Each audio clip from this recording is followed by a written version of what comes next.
Welcome to a Song of Ice and Fire Symposium. My name is Nav, and my pronouns are they, them. And my name's Harmut, and my pronouns are Hershey, like the chocolate.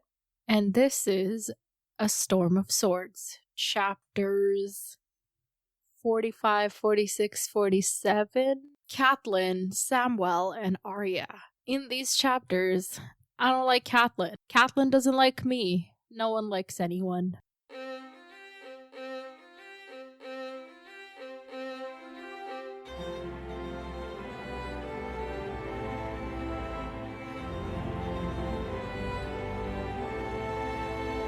Welcome to the podcast, everyone. We are recording this episode a week late and too tired and slightly hallucinating. We shall see how it goes. Yay. Who died in these chapters? There were a few deaths. Okay, in Catelyn's chapter, we heard about Balon again. There was a couple people that... Weren't there, random deaths? I know there was random deaths in the other two. I can't remember if there was random deaths in this one. I don't remember any. Okay, then let's move on. Okay, there was...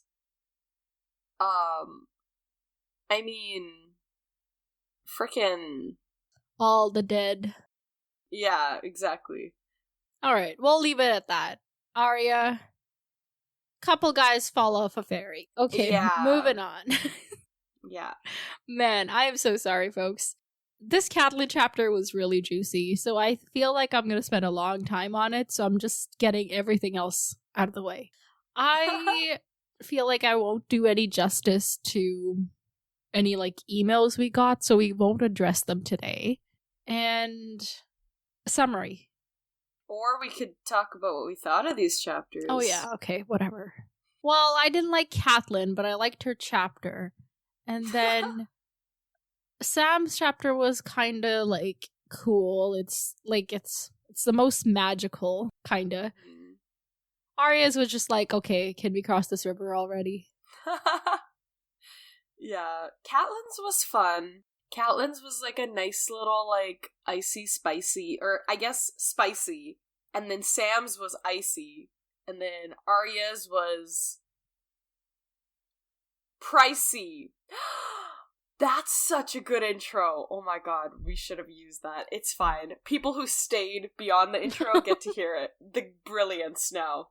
Anyway, wow, that was actually low-key the best intro I've come up with. But yeah, Catelyn's was good. Sam's, I don't know, I was bored. Arya's, bored. Alright. So, 3, 2, 1, Catelyn.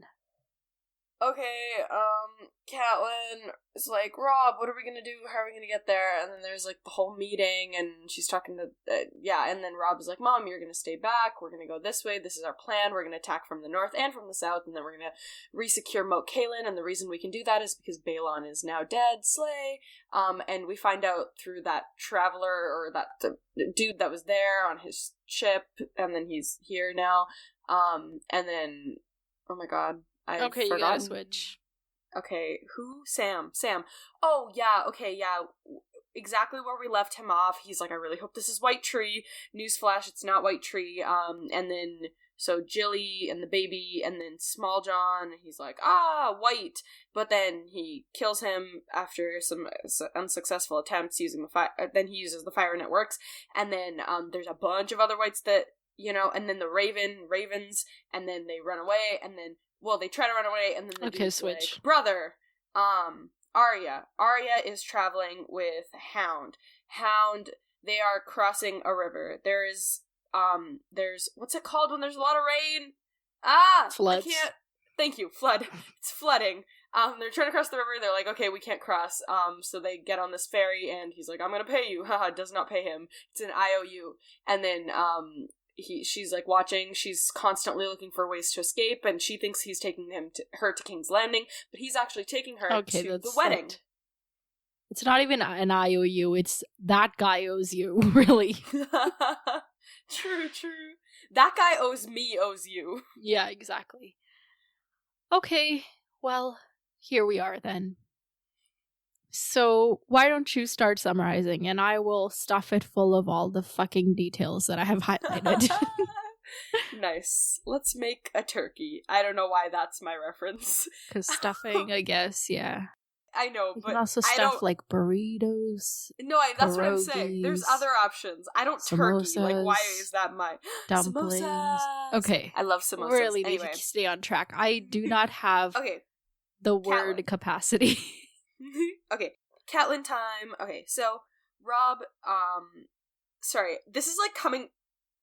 I read the first sentence, and the moment that I started reading this chapter came back to me, and it hit me, and then I like had to jump back. Okay, sorry. Okay, so we start off the chapter, and pretty much they're leaving for the wedding, you know, because as we know, they're going over to the twins. And so Catelyn's pretty much just like, oh yeah, like Rob and Jane said goodbye like 3 times. Like first it was just like, okay, like bye, whatever. And then second time it was like, yeah, the first one is like the official one in front of gods and everybody, and then like the second one is like the real one where they're now like, you're leaving. Yeah. And then she follows them an hour out, and he has to say goodbye again. And he's not happy about this one. He's like, bro, like, I'm just trying to leave. I got places I got to so much be. to do. And also, I don't have the time to be comforting somebody that's crying.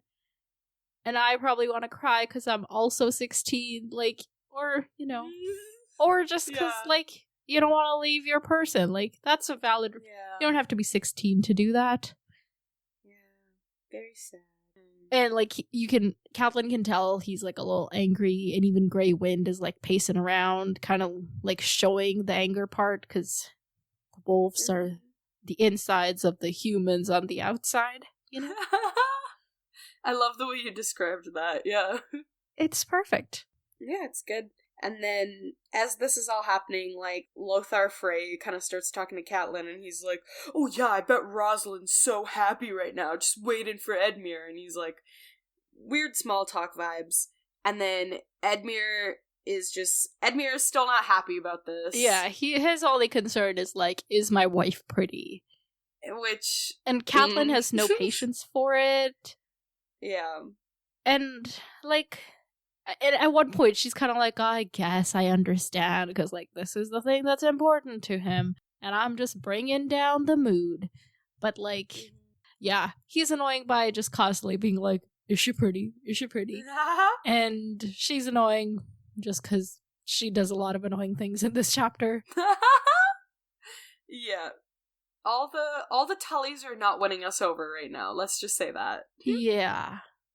Yeah, he's like, I'll win marriage like I won that battle that I wasn't supposed to. And the dude's like, let's hope that your marriage ends as happily as that battle. But that ended up being a disaster, so like that isn't really... Okay. Isn't really... Let's but I guess it's not like publicly known that was seen as a disaster. Remember, because like Rob and everybody praised him publicly, but then in private they were like, "What the fuck did you do?" So I guess the guy means it as a real compliment. Yeah, but we know better. Yeah. So Jane is sent back with like 12 people, which is like, did she come alone? How did the black fish let her get away? She probably was like, I'm going for a walk. Maybe. Anyway, so that I was like just interested about that. Yeah. And so she's going back because that's like where it has been decided she's going to be. And Catelyn was the one who suggested that that's how it be. Mm-hmm. Yeah, because she's like, Walder Frey ain't going to be happy if she's prancing around and like, yeah, he might still take it as an offense, but more than just like making him unhappy, it was also about not letting Rob see Frey make fun of her, because he wouldn't have stood by that, you know? Yeah. So, yeah, this is probably the best solution. Did you agree with that? Yeah, but I just, like, I think in my... I get it, that it was, like, the best thing to do, but in my mind, anytime a character leaves another character, they're just never gonna see each other again. So I didn't like it in that way. But I do understand that it was the best course of action. Right. Well, Maybe in another series this could have been a good thing. Right. So It's Catelyn's okay. kind of like keeping account of all like the Westerlings, and everybody's like got other places to be except her brother, who is Rob's banner bearer now, and her uncle Rolf Spicer, who Greywind didn't like, and Catelyn was like, send this guy away, do whatever. He has been sent on a mission to exchange Martin Lannister for Galbert Glover's brother, Robert Glover. Just all of that. So this is like happening. Like Tywin has agreed to this because these are like, he wants his nephew back. Yeah. Rob wants to get rid of his nephew because he's afraid for his life, because like people be turning on him any which way. Oh yeah.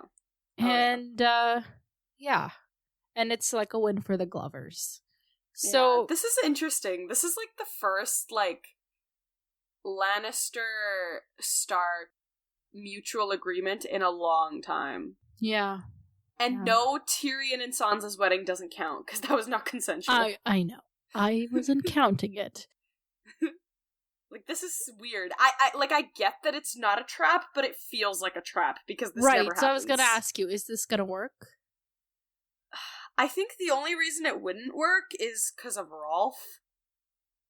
But I don't think he's gonna rock the boat just yet. Because you know how I said I don't trust him either? Because Greywind doesn't trust him. Yeah, but I think for now we should be fine. Yeah, and apparently Robert Glover is like already on a ship at Duskendale headed for like north or safety or something, you know? Yeah. So if that news is true, hopefully that's like one person that they have managed to save. Yay! Yeah. And this was like the result of that disastrous fight at Duskendale, which Rob was like, what the fuck were y'all doing over there? Yeah. But yeah, Jane's mom is still at River Run.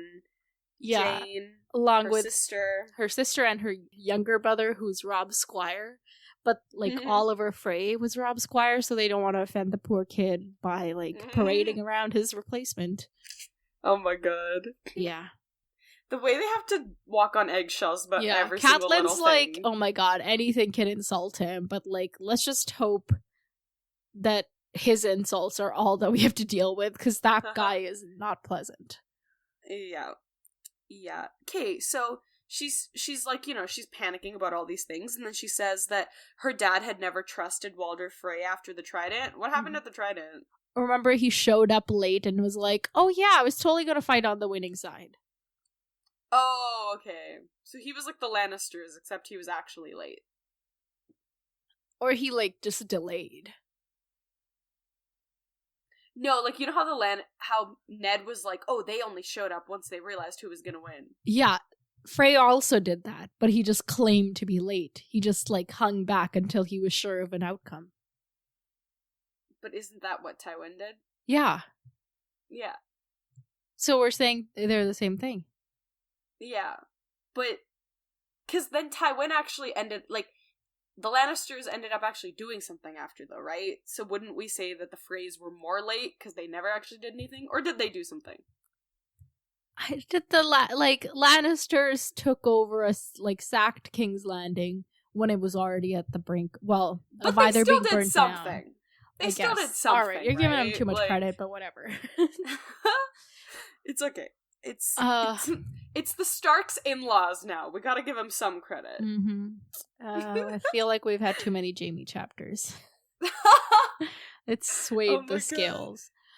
Okay, so Brynden Tully is now the warden of the South Marches and like in charge at Riverrun. King, go off. I mean, not king, but like Lord, go off. Sir, go off. And Galbert Glover is now taking his spot, like, as leader of the Scouts and Outriders, but like, and he's like good, but no one's Blackfish good, you know? Mm-hmm. So it's kind of like another loss for Rob, you know? Mm-hmm. Like, not like loss for like loss, but like, he doesn't have him by his side now. That was a lot of just like pronoun use. Maybe, hopefully you followed which him and he I meant. Yeah. Oh my god. So yeah, they're on the way, and this is just days and days of misery because it's just always raining. Now, I love me some rain, but I don't want to be traveling horseback for days in rain. That sounds like the most miserable shit ever. Yeah, this was terrible. And in, like, everyone's chapter, it was just like, wow, I love this precipitation. Yeah. And there's 3,500 of them, because remember, this is, like, all, like, horses. Like, his cavalry. That's the word, all horses. Because the Lords of the Trident, so, like, the Riverland Lords, they've stayed back to defend their lands, while Robb goes to take the north.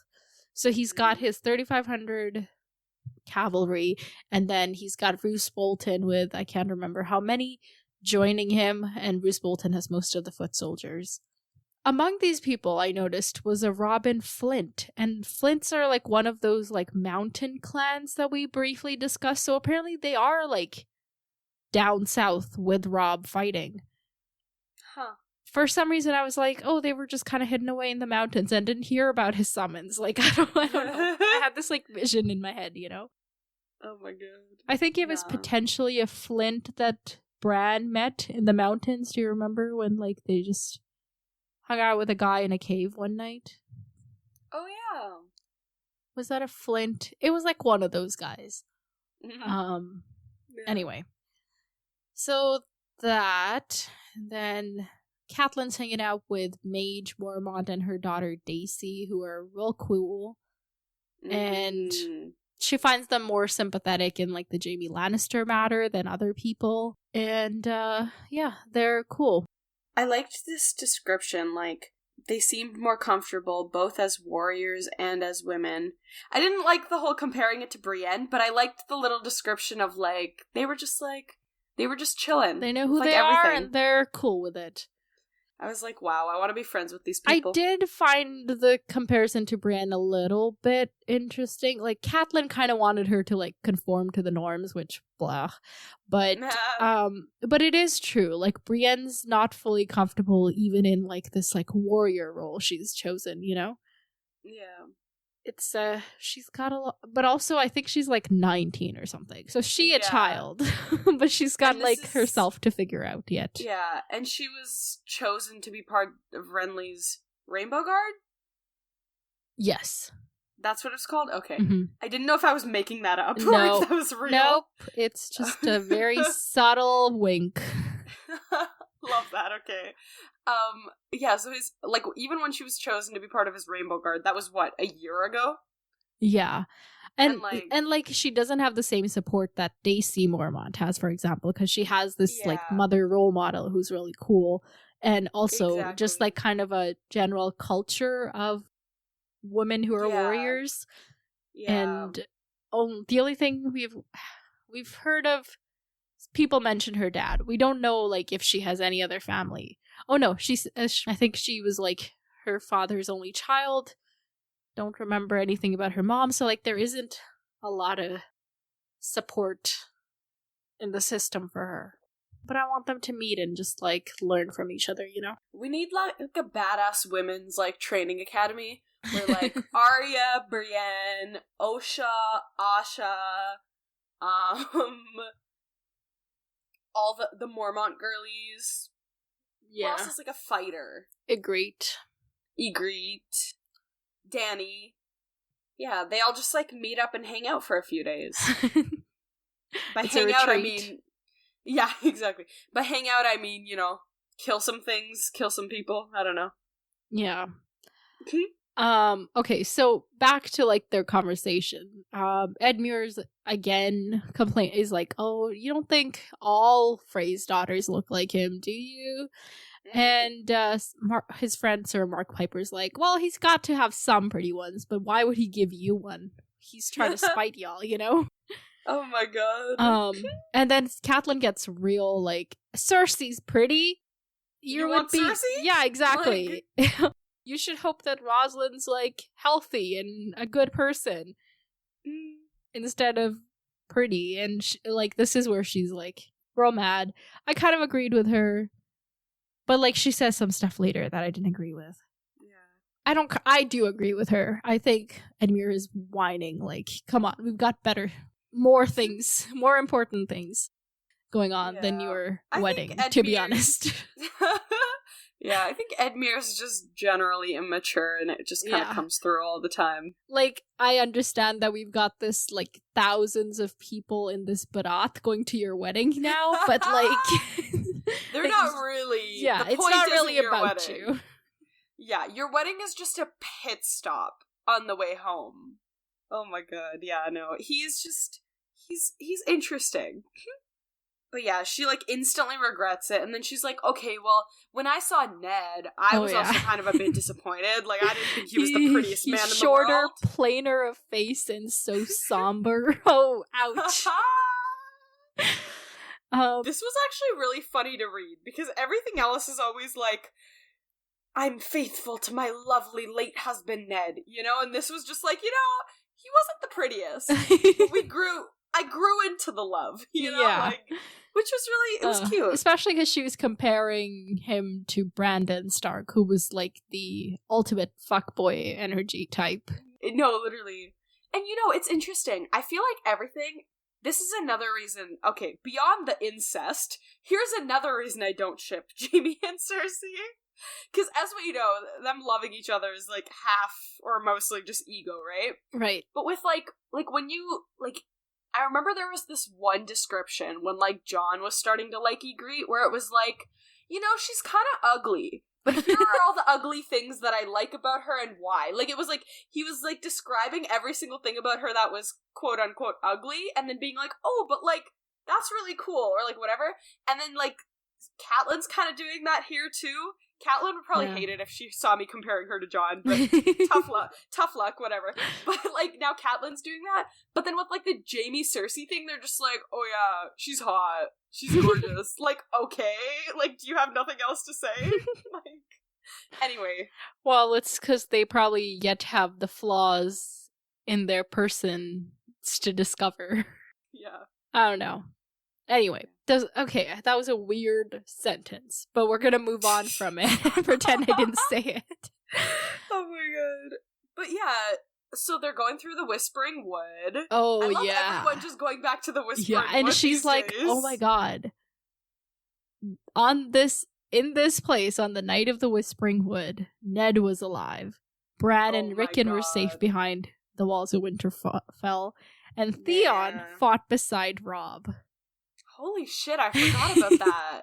And what if... God. And he bragged about, like, almost crossing swords with Jaime, but Catelyn's like, oh, I wish he had, because then he would be dead, and, like, what could have been saved if he had only died? Yeah. Oh my god. Yeah. And this was really interesting to me, too, because in Jaime's chapter, when he was crossing the Whispering Wood, it was kind of like, oh shit, like... Or no, was he crossing the Whispering Wood? Am I remembering that wrong? No, we never were in his POV. He just, like, remembers back to it and being like, man, that was a shame. Oh, okay, I'm just making it up then. Okay, well, okay, whatever. For this one, I didn't like, because she kind of makes a quick reference to, like, oh yeah, like, we're kind of taking the path Jaime's party had taken, and I'm like, Jaime's party had lost. I don't like that. Right. I don't think it's very auspicious. I can see that. I think, I initially took it as, like, reminders of, like, just kind of, like, how far they've come, like, this chapter, because, like, at the end, it's kind of all about, like, what the future is and where they're going, and I felt like this was, like, just a wrap-up of everything. It was like a montage through the ages kind of thing, you know? Yeah. Yeah, just like, this is where we've been, and now this is where we're going. Like... Book 2, man. Book 2. 1, actually. Whispering Wood was not book 1. It was You're book 1. You're joking. Ned was alive! Oh, wait. Oh, I forgot about that. Right. Okay. Oh, shit. Yeah. Wait. But Ned never... Did Ned... Never... Ned... never.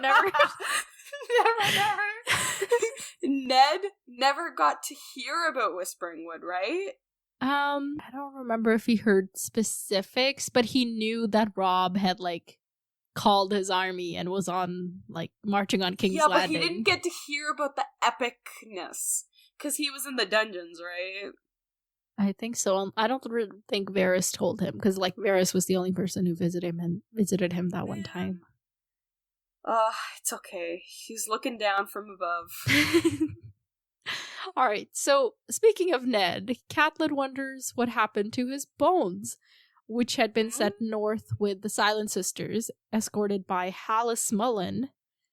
Now, in Bran's POV, we never hear of those bones arriving at Winterfell. Okay, I have a question. Mm-hmm. I don't know if I'm remembering this wrong, but I have a vague memory of them putting another body in space of Ned's body. Oh no, that was like the carver carving Ned's likeness. Why? Because they put like statues of the person that died in front of their crypt. Okay. Because I was like, wait, didn't we do that because the Lannisters didn't give back the body? No, like they do it for everyone. Like even when Bran goes down there, he talks about how like the king's eyes are like the kings of the north are looking at him. And they've got these swords and these like direwolves by their sides. Okay, gotcha. Yeah. So everyone in Winterfell, like who's buried in the crypts, gets their own little thing. Yeah, that's interesting then. Like, where are these sisters? Like, what's going on? Yeah, Catelyn wonders whether they made it past Moat Cailin before the Ironborn, like, descended on it. Well, or if they're, like, stuck between there and here somewhere. Or dead, you know, or something. Yeah, I wonder.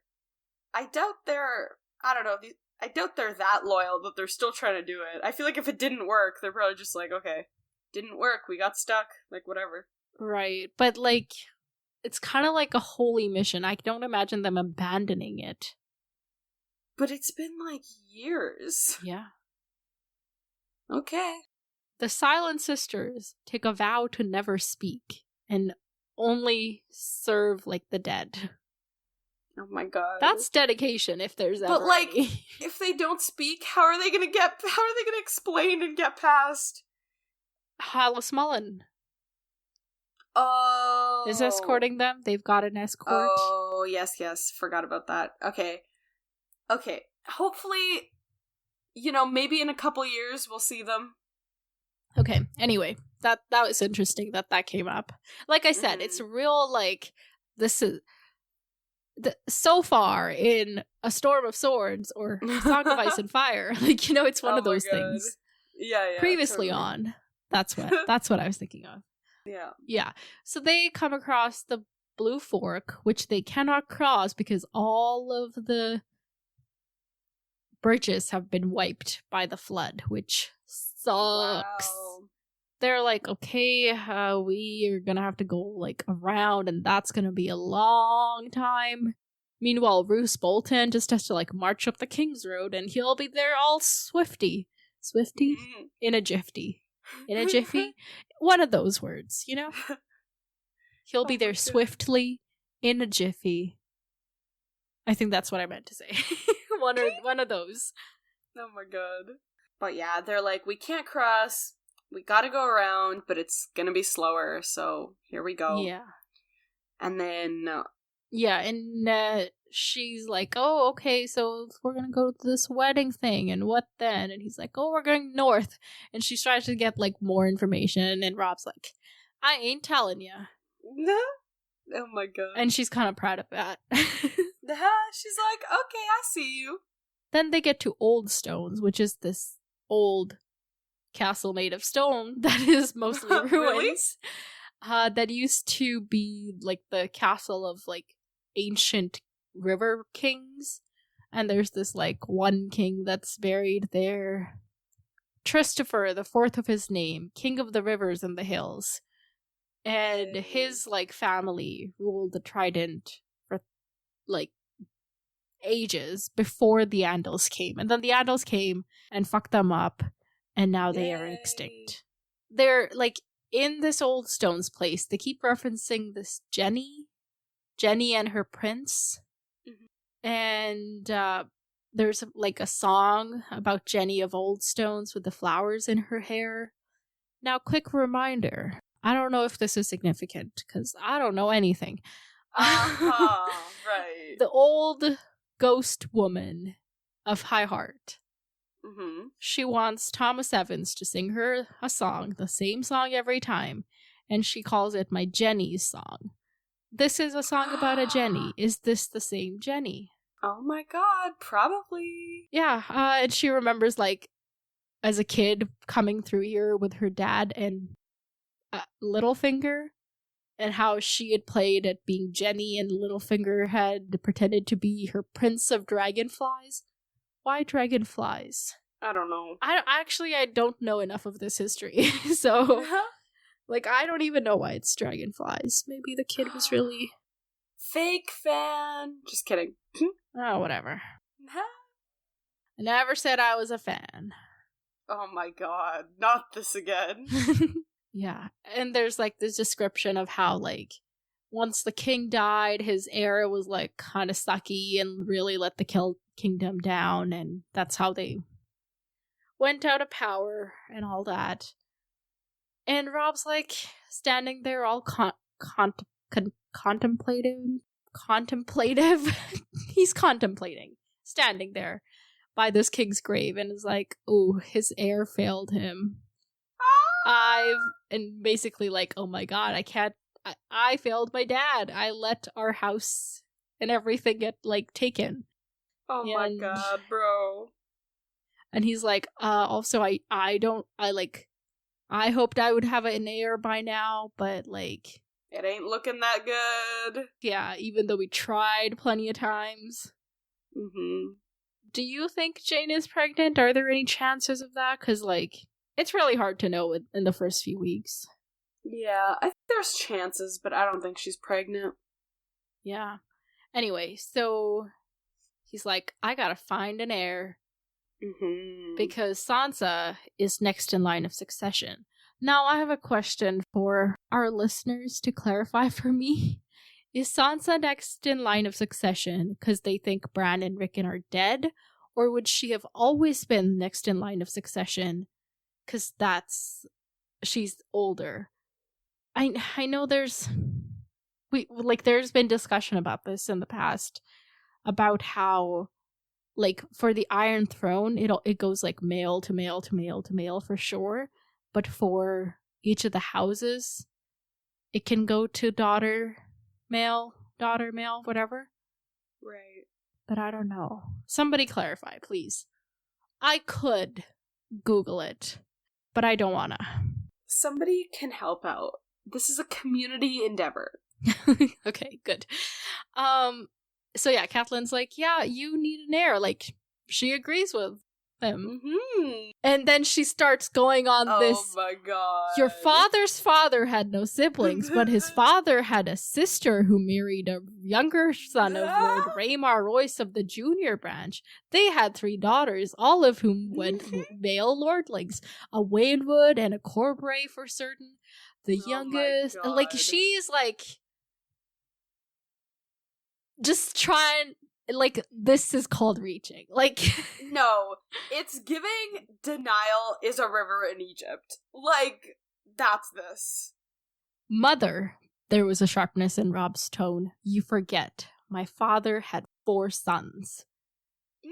And she's just like, I hadn't forgotten, I just don't want to see it, she admits to herself. But, like, she's like, oh, Jon Snow's not a Stark, and Rob's like, he's more of a Stark than any fucking, like, 20th cousin 30 times removed. Like, okay, so 2 things. Like, Rob, slay. Like, yeah, he was king. He was kind of my favorite in this Icon chapter. King. Like, usually, you know, I'm always like, do I really like Rob, or do I just like Rob because Catelyn makes us like Rob? But this chapter was the first time where it was like, oh, this isn't Catelyn, this is Rob. You know, because Yeah. Usually she's like, I saw the wrinkles across his face. He aged 50 years. Like, you know what I mean? She like makes him sound like this like poor little like, you know, and it's like, how are you not gonna like love Rob, right? Mm-hmm. But then this was like, no, I just like love Rob from the bottom of my heart. I wish we'd like gotten more of Ned's thoughts on his kids, you know? Yeah. Yeah, like, oh, I'm so proud of that kid. I can't believe Arya's sword fighting already. I know, because we would only get, like, because the thing was, especially, like, as much as we love Ned, he was a very absent father at, like, fucking, at King's Landing. Right. He was also absent from half of his children when he was in King's Landing, but... No, but even for the ones he was there with, like, the only time he would even see Arya or Sansa, the only time he would see Arya was when she fucked up, and then he'd have to be like, okay, girl, let's have a conversation, and she'd be like, you know what I mean? Yeah, and I think he could have definitely done better in King's Landing, but I think overall, like, parent-wise, the Starks have been the better ones. No, yeah, they're great, but in King's Landing, I was like, what are you doing? Where was I going with this? Rob slay, Catelyn be slayed. So I think, yeah, I think during that whole thing where he wasn't being the most present parent in King's Landing, during that, we had a little bit of, like, Arya would get in trouble and he'd be like, ugh, I had to yell at her, but I felt bad. Ugh, she's just like Lyanna. Like, those were nice, and if we had more of those, that would have been really nice. Yeah, I don't think we ever got his thoughts on Rob. Well, no, we kind of did. When he heard that Rob was, like, now leading an army down south, he had some thoughts, but I don't remember the exact thoughts. He was like, but Rob's just a kid. Something along those lines. I don't know. Crazy. But, okay, so that was my first thought. Rob slay, like... Oh, okay. Second thought... Harmit slay. Okay. Because okay, so this is a way that Jon can become the heir. Because before I was just pulling things out of thin air, kind of. Yeah, this makes it more plausible for sure. Yeah, so like I'm a genius is where we're at. I just needed to say that. I wouldn't go so far as to say that. I would, and I don't get my validation from you, so here we are. Alright, so Catelyn's trying to argue, like, he's in the Night's Watch now, they won't let him go, and Rob's like, well, if I send him 100 people in his stead, what are they gonna say? No? And then she's like, well, he's still a bastard, and then he's like, well, I'm a king, and I can bastard him, I don't know. Legitimize him, that's the word. I like unbastard. Debastard. Debastard him. Oh my god, please. And he's like, yeah, and there's a bunch of precedent for that. And Catelyn's like, yeah, like that time the king legitimized all his bastards and it caused war for generations. Yeah, that was a great time. Apparently, so that was like the Blackfires, which we heard about in Dunk and Egg, if you remember. Okay. Like, Aegon the Fourth legitimized all his bastards, and now the bastards are like, oh, we're the kings then, right? And then there's this whole fight, the black dragon versus the red dragon, and the guy that Dunk is serving secretly served the black dragon. Oh my god. Remember that? I forgot those. Oh! Okay, wow. Only took you so very long. Oh my god. Oh, because you know why? Because I was thinking of the first Dunk and Egg story. I forgot about the second one until you just said that. Anyway, so the whole Blackfire thing apparently was ended by Barristan fucking Selmy when he killed the last of them on the Stepstones. How is Barristan getting around everywhere? No, this man is everywhere and doing everything at all times. Except nothing right now. Because we haven't seen him in like 3 books. Oh my god, true. Any thoughts on where he might be if he's still alive? I don't fucking know, man. Just like give me whatever. He's still just tell me he's on a ship sailing off to the sunset, like something. He's trying to find Stannis, but he's so traumatized from doing everything at all times and being everybody's, trusty servant that he's, like, lost his mind now because now he has free time. And he's just unable to find Stannis because he just keeps getting lost. Okay, I guess. Yeah, that's exactly what happened. Yeah. Anyway, so Catelyn, then her next rebuke is, well, if he has any kids, your kids will never be safe. And Rob's because like, that makes sense. Fuck you. Jon would never harm a son of mine. And then, fucking Catelyn has the audacity to say no more than Theon Greyjoy would harm Bran or Rickon. Like, oh my god. That's... Okay. Like, the way that Rob didn't start screaming, crying, throwing up, the control that this man has. Yeah. His, like, wolf jumps up and starts snarling at Catelyn. Yeah. But, yeah. And she's like, what? And then, what about your sisters? Like, after Sansa, it's Arya's turn. And she's your own sister, true born. And dead. No one has seen or heard of Arya since they cut Father's head off. So he seems to have accepted that. Yeah. It sure would be nice to have him be disabused of that notion. Because this is a notion we don't like. But it's interesting, because then at the end of the chapter, he, like... Because then it comes down to... Is his word... Because then at the end of the chapter, he's like, okay, like, Jon's my heir or whatever. Mm-hmm. But then let's say the whole Arya thing with the Hound happens, and they get back here. Yeah. So, then who's his heir? Well, maybe Arya would be like, I don't want to be your heir. That's stupid. Like, can you imagine Arya wanting to be like, yeah, I want to be in charge. Please. Oh my god. That's funny. I'm a lone wolf. Get out of my fucking face. Yeah. I'm gonna go find Nymeria. True. Oh my god. Now that I am finally done with this journey through the Riverlands, I'm gonna take another journey through the Riverlands to find my wolf. Oh my god. I can't. She's gonna be like the best Riverlands tour guide by the end of this. Yeah. So, yeah, he's like, Jon is gonna be my heir, and I hoped he would support me, and she's like, I cannot in everything else, but not in this. This folly. Do not ask for it. Get over yourself. Yeah, but then he's like, I don't have to. I'm the king, and I just... That was beautiful. I was like, literally, defy your mom right now. Do it. Like... Catelyn needs some... This is her, like, fatal flaw to me. I don't like her. I don't like this. I know. Usually I give her a lot of leeway, but not in this. Yeah. It's and then she much. has to, like, she's like, oh my god, now my son's angry and my brother's angry.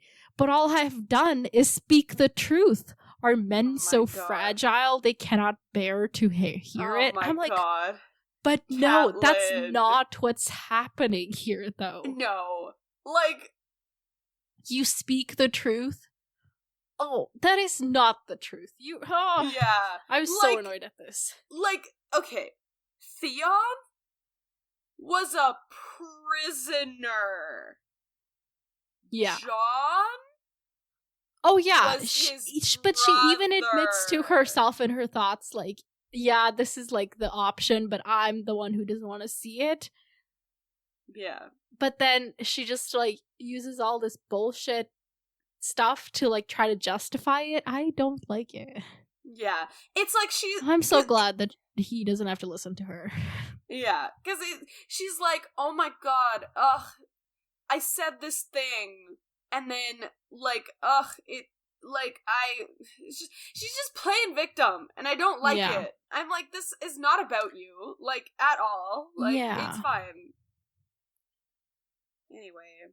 Yeah, I don't know. I think she's, like, really internalized, like, the patriarchal, like, thing of, like, oh, I'm a woman, thus I'm the only one who can feel the feelings. These men don't have the emotions. Like, you know, it's bad that way, too. Patriarchy sucks for everyone. Okay, anyway, I did not like it. Anyway, so Rob is like a real go-getter, and every day on the march, he's like the first one to get up and the last one to fall asleep, and everybody loves to like brag about that.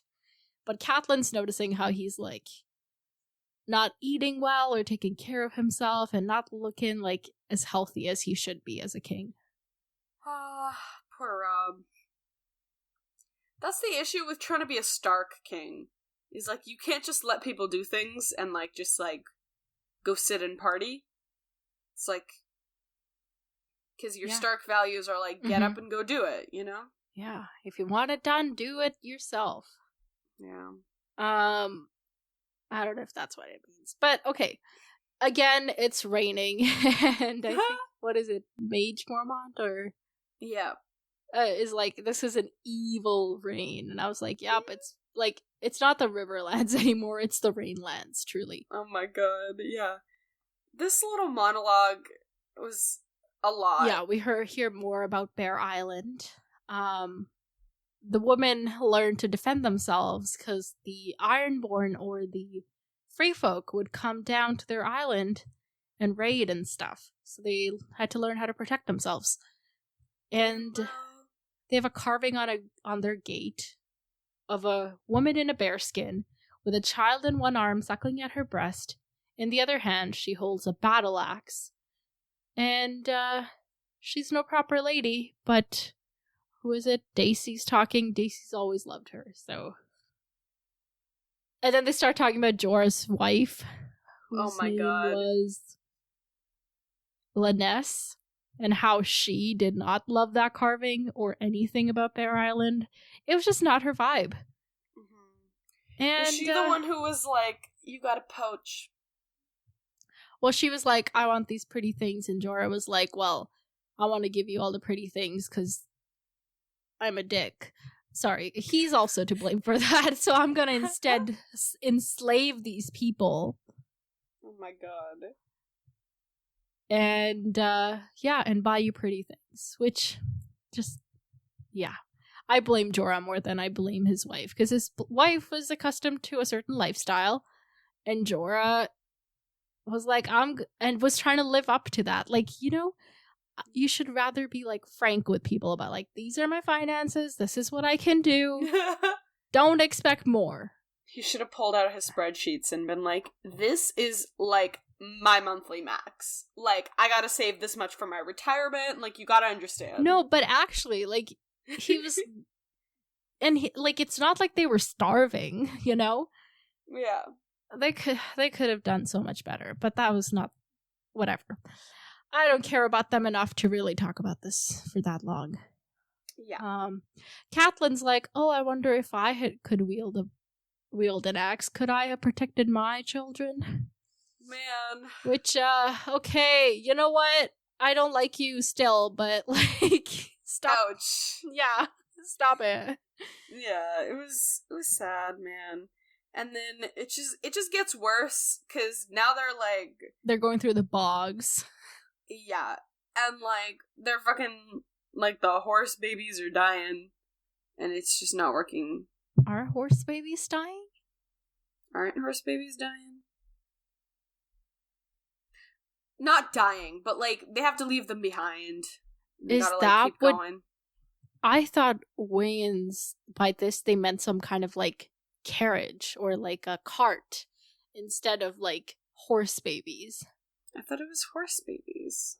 Okay, I took it very differently. I just thought that their like wagons got stuck in the mud, so they had to abandon them. Or isn't I just can't? Yeah. So I know like Banes, like that's a word for kids, but Wayn, Wayn, is a wagon cart. Wagon or a cart. A war chariot. Yeah. Okay. So I think it's just that their carts got stuck and they had to abandon those. I was like, wait, there's horse babies that died and I missed it? Okay, well, that's good news. The horse baby deaths. Also, why would they have horse babies in a I don't know. Why are we getting stuck? Okay. So while they're in these bogs, Lord Jason Mallister catches up with them. And okay, so where is he coming from? Like, why is he catching from up with them? Seaguard, because Seaguard is like close to where they are now. Like, you can look at the map, you'll see it. He's one of the river landlords. And so Catelyn gets summoned by Rob, and his banner, like his brother-in-law, comes to get her. And there's a bunch of people there. The Great John is there, Galbert Glover, Mage Mormont, Edmure, and then there's also this fleshy Balden guy with a cringing look to him, which I don't know what that means. How does somebody have a cringing look to them? I don't know. Like, it makes you want to cringe? Or are they constantly cringing at something? Like, I don't know. Anyway. So this guy, who Mallister has brought, is the captain of the Miraham, a merchanter out of Old Town. Any thoughts about this? I don't really know what thoughts I'm supposed to have. This is the same boat that Theon took to Pike. Oh my god. Yeah, and this guy had been stuck at Pike since all that time because Balon had ordered that none of the... Wait, this was when they were like, hey, go to Pike to talk to your dad. Yeah. Oh my god. This was when he was like, I'm gonna deliver him an army and I'm gonna be so cool. And then he gets home and everybody's like, who the fuck are you? Right, yes. Oh my god. Yeah, so this boat has been stuck there this whole time because Balon ordered all the boats to not be allowed to leave because they don't want news to get out that they're attacking, all that. Yeah. And this guy brings them news of Balon's death, and he has some details that we did not have before. Mm-hmm. So he fell off one of those swinging bridges on Pike. Oh my god! Apparently, like, a wind came and, like, blew the whole bridge away. Tore the whole thing to pieces. And his body washed up a couple days later, and he was real dead. Oh my god. And almost more interestingly, his brother, Euron, who they call the Crow's Eye, is back. In fact, he returned the very next day after Balon had died. Oh my god. Interesting. Okay, I have a theory. Do you? I do have a theory. Where's my theory? I started writing in gray today, so to see it, I have to, like, do some head read gymnastics. It already. I'm explaining. Ugh. Okay. No one can see you. You can see me. I'm not looking. You're not that pretty. Do I have a cringing look about me? If I knew what that meant, maybe I could agree to it. Oh my god. Okay. So, we've talked about bridges a lot lately. So, I think that Jaqen... Burn them bridges, bitches. Okay. I don't know where that came from. Just move on. That's not giving very friendly of you. No, that's staying in. That's getting turned up. Oh, damn. Okay, so I think that Euron is Jaqen. Hang on. What? I'm so sorry. I was not expecting that, and it took my brain a while. Euron Greyjoy is Jaqen Hagar. Yes. Because there's that theory, or that dream that the woman had about Balon, a dead man, and then a faceless man with a drowned crow on his shoulder. So I guess that's Crow's Eye, and faceless man, because the only one we know is Jaqen. If that is even his name. Mm-hmm.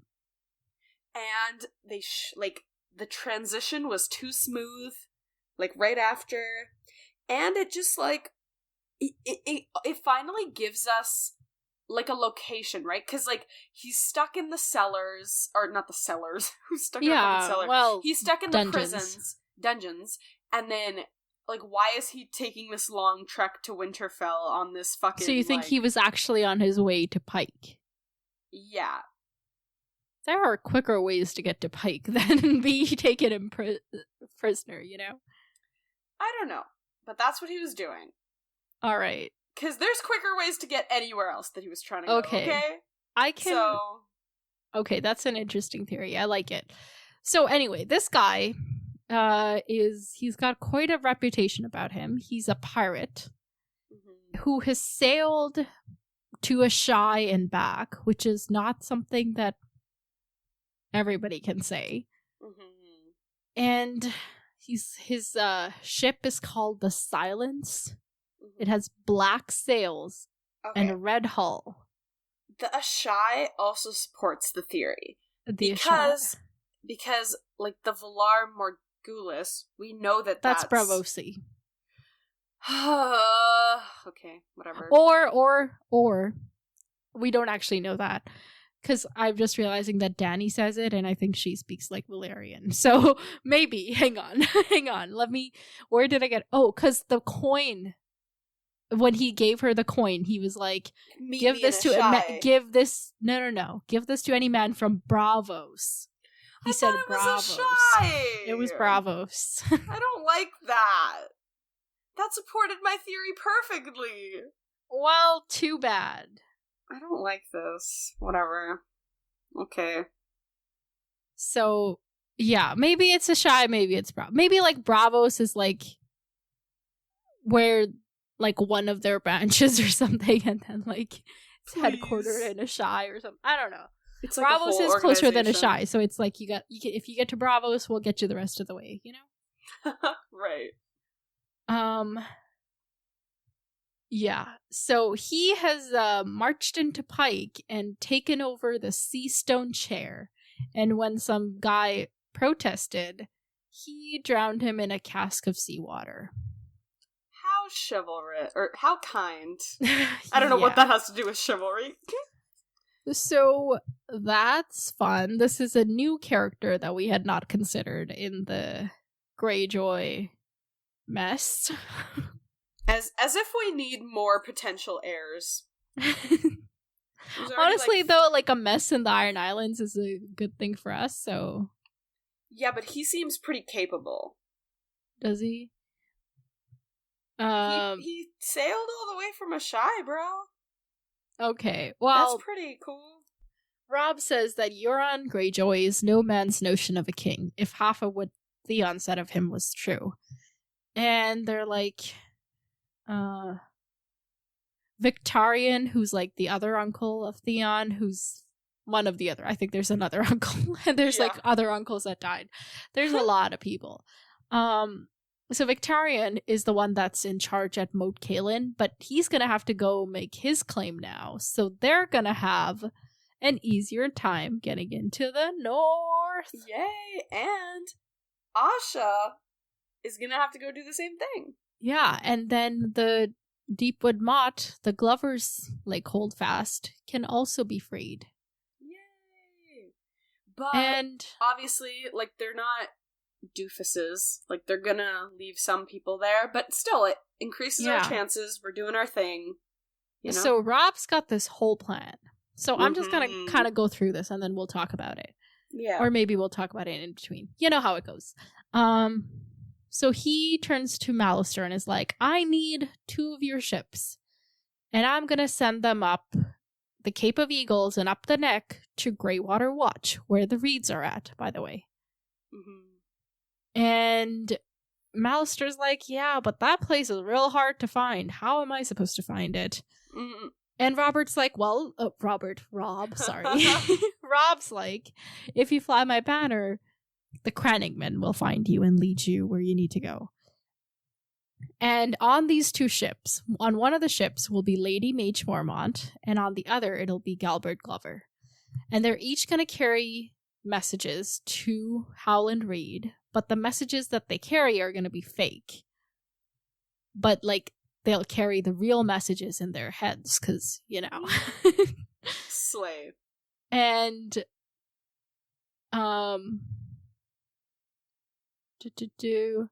Yeah, so once Victarion has left Moat Cailin, which will be soon, they are going to...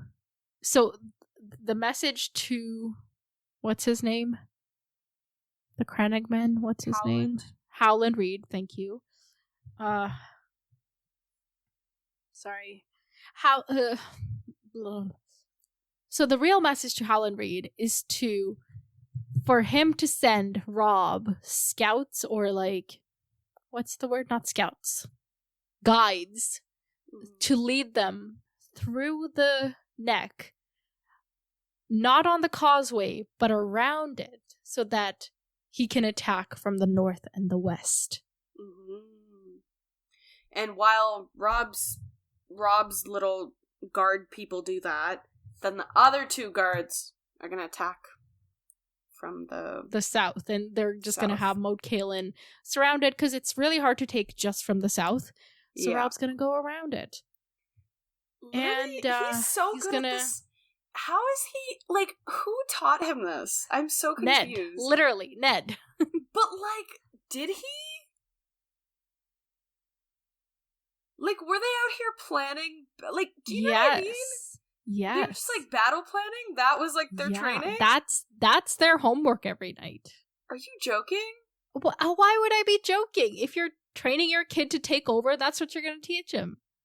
I know, but I guess just because, like, we never saw that, so we never saw Ned in action. Yeah, we saw him, like, in King's Landing, which was not his, like, not his type of battlefield. The only action we really saw him that was, like, him was, like, that first chapter when they found the wolves, when he was, like, man who gives the sentence swings the sword, and then he swung the sword. But he did fight in Robert's Rebellion and won a bunch of battles for him. So, like... So he's got that strategy.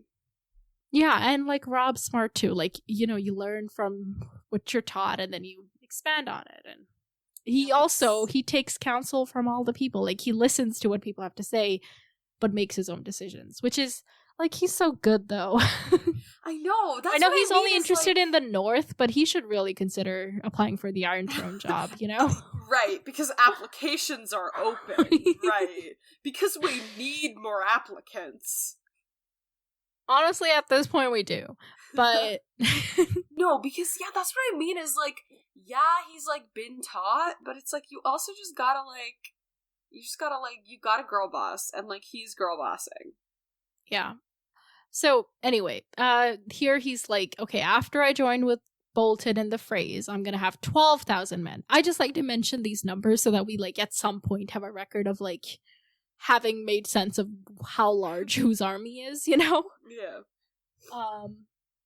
So... And this is where he's gonna do the split into 3. Exactly. Roose Bolton will have the rear guard, he'll command the center, and then Great John will lead the van. Yeah, so Great John's gotta be on top of his shit to make it look, like, super cool. Mm-hmm. Like, this is the main attack and not the attack from the side, and yeah. Mm-hmm.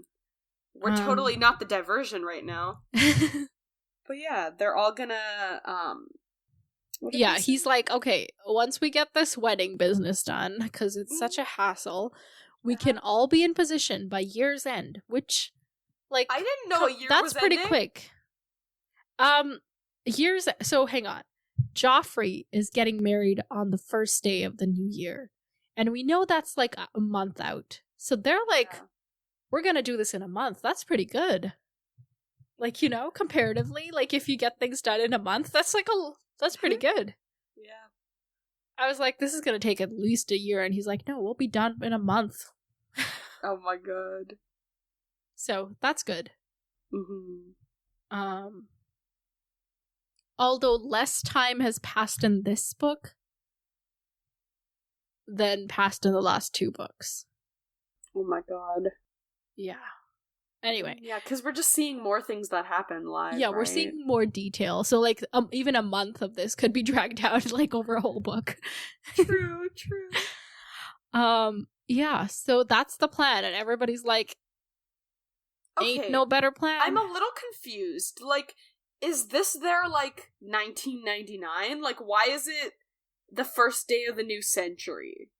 Because it'll be 300 years exactly since Aegon conquered. Whoa. So, like, 3 centuries, because they count, like, years from Aegon's conquest. AC. Yeah. Interesting. That's why. So it'll be 300 years. Wow. And then it's Catelyn's assignment that we get to. Yay! She has been kindly offered a safe spot at Seaguard until the war is done. And she's like, this is my punishment for opposing him. Or is this for being a woman and worse, a mother? And I was like, you know what? I'm not having it. You're just being dramatic, and it is about none of those things. Yeah. It's because you don't listen to a single thing that he tells you to do, and you released the most valuable prisoner, Miss Girl. Yeah. You are a liability, so you're gonna go live in Seaguard by the sea, just like hang out, have a vacation. It's gonna be fine. And she's like, well, if that's the case, I would rather return to Riverrun. And he's like, yeah. No, I don't want to keep all my eggs in the same basket. I have my wife there. I'm going to have you at Seaguard. And then he turns to all of his lords and is like, speaking of all these Iron Men and how much of a mess Balon left, I don't want to do that same thing. And since my brothers are dead and my sisters are, you know, kind of lost, I have chosen a new heir, and I command all of you to affix your seals to this document and witness my decision. Okay, this was really sus. Because How? Why not just say Jon? I don't like that George R. R. Martin didn't, like, 100% say Jon. I think this was just, like, the dramatic way of doing it. But I didn't really... No, I don't like it. You don't get to say that because you're the spoiled Yeah, but then who one. else could it be? You're the spoiled one, so you don't get to say that. I get to have my trust issues, okay? Okay, fine.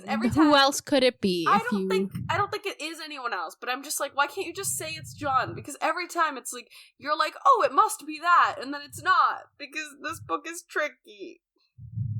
Okay. Anyway, I don't like that he didn't just go out and say, my bastard brother, Jon Snow. Yeah, I think it really... Okay, whatever. I didn't think much of it, but I acknowledge your thinking of it. Cool. Alright, and yeah, Catelyn's like, oh my god, he's so kingly, and he trapped me.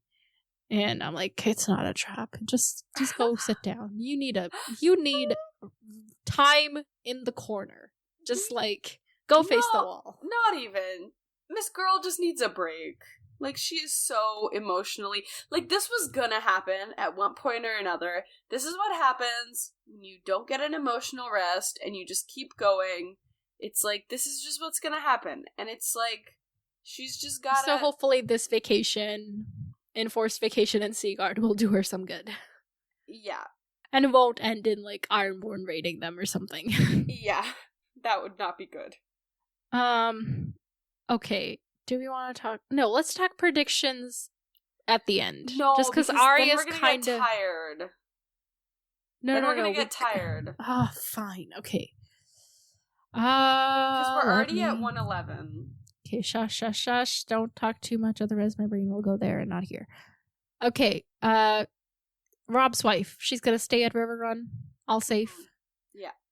Riverrun may be attacked. Like, so it hasn't been attacked yet. It may be attacked in the future. How's that going to turn out for her? She'll be alive. She'll be okay. She'll be okay. All right. Is Edmure's wife going to be pretty? Seriously?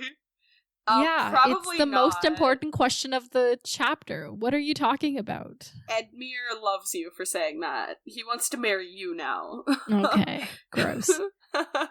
As if. Oh my god. No, but you didn't. Did you say yes or no? What was the question? Oh, is she gonna be pretty? She won't be pretty. Okay, cool. How will the wedding go? How will the wedding go? Yeah. Okay. Remember, I feel like... How are they gonna feed all these people? Sorry, go ahead. I just got to the part where it says 3,500, and I was like, that's only part of that. Okay, continue. I'm so sorry. I thought Indian weddings were big. Sorry. Okay, I'm done now. just have all these thoughts. Okay, but, like, how are they gonna feed everyone at Joffrey's wedding? Like, it's the same concept. I guess. Okay. Continue. What was the question? How's the wedding gonna go? How are they gonna feed everyone? No, we're moving on from that. I still think that, like, this is, like, a weird Tywin Frey trap going on. Okay. It's a trap! Catelyn, this is not the trap. This is the trap. Yeah, exactly. So I think trap how, though? I don't know, it's like, as they're doing the wedding preparation, because you know how they're like, oh, we're gonna go to Moat Cailin on the first day of the new year when all the Iron Men are drunk. Okay, well, y'all are gonna be drunk at this wedding, so an attack can happen during the wedding. Get drunk. I think they will. Okay, so they get drunk and then what? And they get attacked because they're drunk and vulnerable. At the wedding they get attacked? Yes. By whom? By the Lan clan. How did the Lan clan get there so fast? I don't know, they just did. It was like a leftover, like, piece of the Lan clan. It wasn't, guess? It's not like, they're not attacking with, like, their whole full 30,000 host. Like, it's just, you know? Okay. And then what? And then all hell breaks loose, but we persevere and we win. Because, like I said, it's not the main Lan clan host. Okay, so there'll be a battle at this wedding, is what you're saying. Yes. Okay. Alright, well, the Dothraki will be like, this is the blessed wedding, because of all the deaths, or... Oh my god, true. The Dothraki will join our side. They'll feel a kinship. Well, there are some Dothraki around, because the Bloody Mummers have... Right, yes. Yeah. Anyway, but they're back at Harrenhal. Hopefully they'll stay there, or just die or something, I don't know. Not the Dothraki specifically, but like the brave companions. All of them, because they're suck. Oh my god. Don't they, though? They do. Yeah. I mean, they don't suck, they cut off, but... They cut off? I'm making a joke. They don't suck, they cut off. I still don't get it. Like sucking on something? Versus cutting something? But why is it cutting? 'Cause Vargo! Hoat the goat, who likes to take your foot. Foot. Not your foot. Oh my god. I wanted it to rhyme and it didn't, so I just made it. Please. That's like a legit thing though, like in poetry. I can't remember what those four. Yeah. Yeah, and then you just kind of make the vowel different to make it work. I love doing that, but not when it comes to the word foat. Will Rosalind Frey be strong and healthy with a good head, and a loyal heart? I doubt it. Okay. She's a Frey. Like, can't expect too much from those people. Ned's bones are not at Winterfell yet. Are they ever going to make it there? Or the last time we checked, they weren't at Winterfell. Ned's bones? Probably not. Actually, yes, they will, in like 2 books. Okay.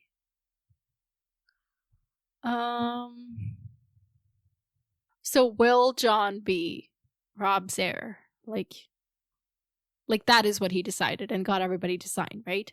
Yeah.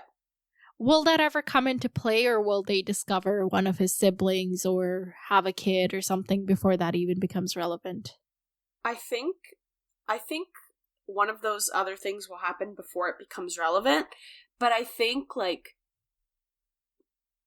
something will happen in the future where it'll default to Jon again. Like, okay, we know now Bran and Rickon aren't dead, but, like, let's say in the future, Bran and Rickon dead. You know how I gave this whole theory of how it becomes to be Jon? Like, I think it'll happen later. Everybody dies, and somehow it's only Jon left. Yeah, I don't think it'll happen now, but definitely later on I see that happening. Okay, and, you know what's interesting? So, now all these people, like, know that he's the heir and all of that stuff, and a couple of them are going to go to Howland Reed, who might be one of the very few people who knows about Jon's parentage. Oh shit. I wonder how do you think those 2 pieces of information will collide. See, but he's not gonna go around telling people. I mean, but, like, it's something. I'm just saying. Yeah, but, like, he's loyal. He's trustworthy. I don't think he has a loose tongue. Right, but, like, maybe he'll be like, oh, Jon can't be your heir because he's heir to the Iron Throne. And I'm sure Catelyn would much rather prefer that than, like, him be heir to the North. Yeah. Although she would be bitter about it either way. But, you know, like... Yeah. Like, the real danger, the reason that we suspect Ned hid Jon's whatever, was because Robert hated them Targaryen so much. Robert's gone. Who cares? True, true. I'm trying to think, though, because... Yeah, I guess... I don't know. I think for now it'll probably be like a... Because Howland Reed, in my mind, seems like a I'ma stay out of it type guy. Okay. I just don't think that'll come into play yet. Alright, okay, moving on. Who's gonna... So once the Ironborn fight it out, who's gonna be in charge? What's his face? The new guy? Euron Crowseye? Euron. Okay, lovely. He sailed to a shy man. I'm gonna keep plugging that. Like, sure, that's an impressive feat, but doesn't really mean that you're gonna be, like, a good, like, king or whatever. Did I say the king who's gonna be best at the job would win? Oh, you just think that he's gonna, like, fight it best? Yeah. Okay, that makes sense. I thought you were like, he's the most capable, but I guess you weren't saying that. I'm sorry. No, none of them are capable. Okay, so if they get attacked, surely, like, their forces will be dwindled to some degree, you know, say 12,000 to 8,000. Yeah. Will this plan thingy still work? I think so. Okay, so they're going to be able to still pull it off by the end of the year? I don't know about end of the year, but... Maybe it'll be delayed, but, like, completed? They'll do it, yeah. Okay. Well, that's something at least. And then he won't be an heir that let down his father. Oh my god. He's not an heir who let down his father, bro. I know he's not, but he feels that way. And I feel like he needs this kind of victory to, like, really, you know? Yeah, but that's not gonna help. I know, but, he's still gonna be like, I don't know Rickon are dead. I don't know anybody who is out to prove themselves like that. Not at all. I have no idea what that is like. Yeah, okay. I wouldn't know either. Yeah, I don't know you. That's why I don't know this. Okay, what are we saying? Oh my god, I think I fell asleep there for 5 seconds. I think we're okay. Catelyn, she's gonna go to Seaguard. Like, that's actually gonna happen. She's not gonna get out of it somehow. I think it'll actually happen, but when she's at Seaguard, she'll be like, you know what would be really fun? If we did this. So she'll try to meddle. Okay, that sound... I don't like using that word to describe the machinations of women.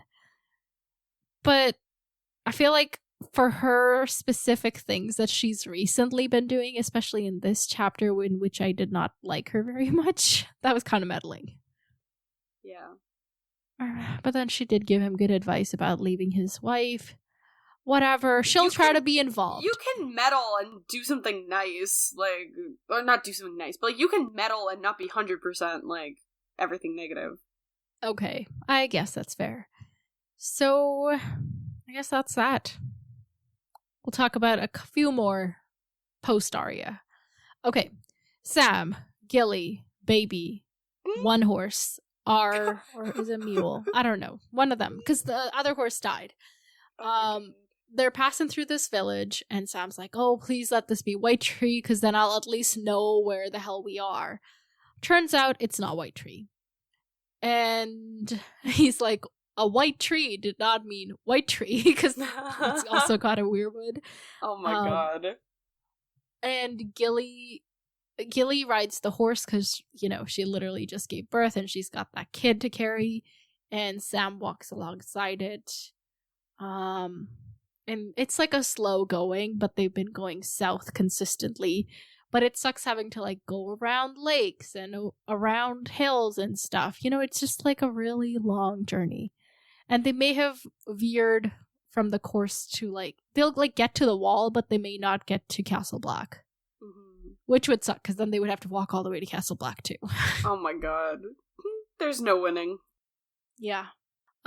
There's nothing in the village except some rats, which I was like, I feel like if a different character were here, like Arya, she would be like, how am I going to catch those rats and cook them for dinner, you know? Oh my god, true.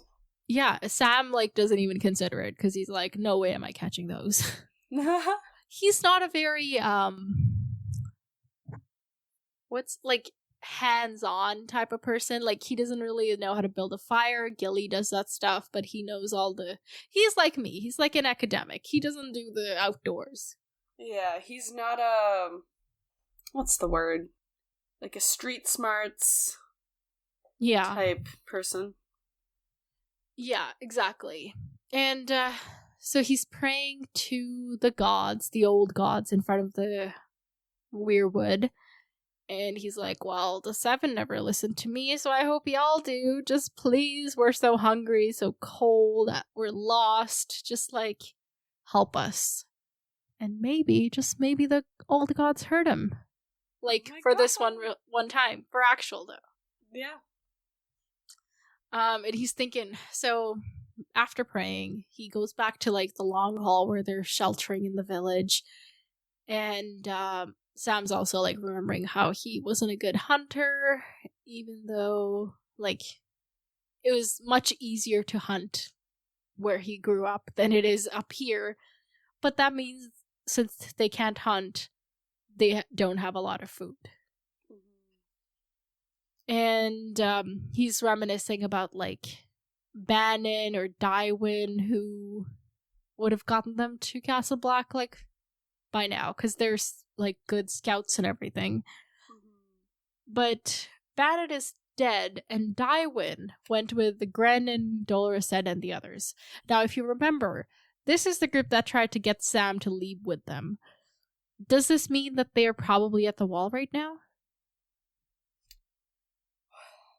Because if Dywyn could get them to the wall by now, has Dywyn gotten this group to the wall by now?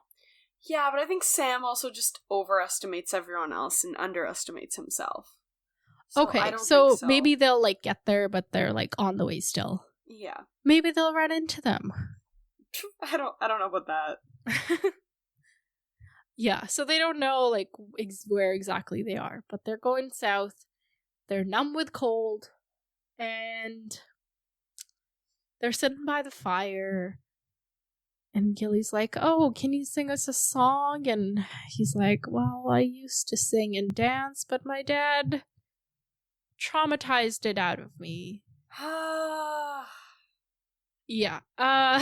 So he like sings her the Song of the Seven, which is like, the father does this, and the mother does that, and the warrior does this and that. I don't know.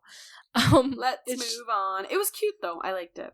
Yeah, I also it was nice. liked that only 6 of them are actually covered in the song. Yeah, because the last one is the stranger, who's the death god, and nobody wants to talk about him, or them, or it, or they, or she, or whatever. Because this god is kind of like genderless.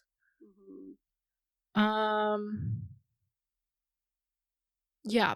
Okay, so they're talking about the kid, and the baby does not have a name yet, because it's bad luck to name a kid before 2, because they'll die, and then, you know, like, if you name them, you're kind of claiming that they're gonna live, and that's just tempting fate, you know? Oh my god. So don't you go naming your babies. Damn, bro. Yeah. Okay, so they're sitting there freezing. Sam's telling her about Castle Black and the warmth they'll feel, and just, you know, all the things. And he's like a little bit worried about like what's gonna happen when he brings her there, because, you know, it's not really there's no woman around. Yeah. But he's like, as long as we get there alive, we'll worry about all the rest later. Like, exactly. That is not priority 1. Yeah, there's only brain capacity for so many issues. Like, Yeah.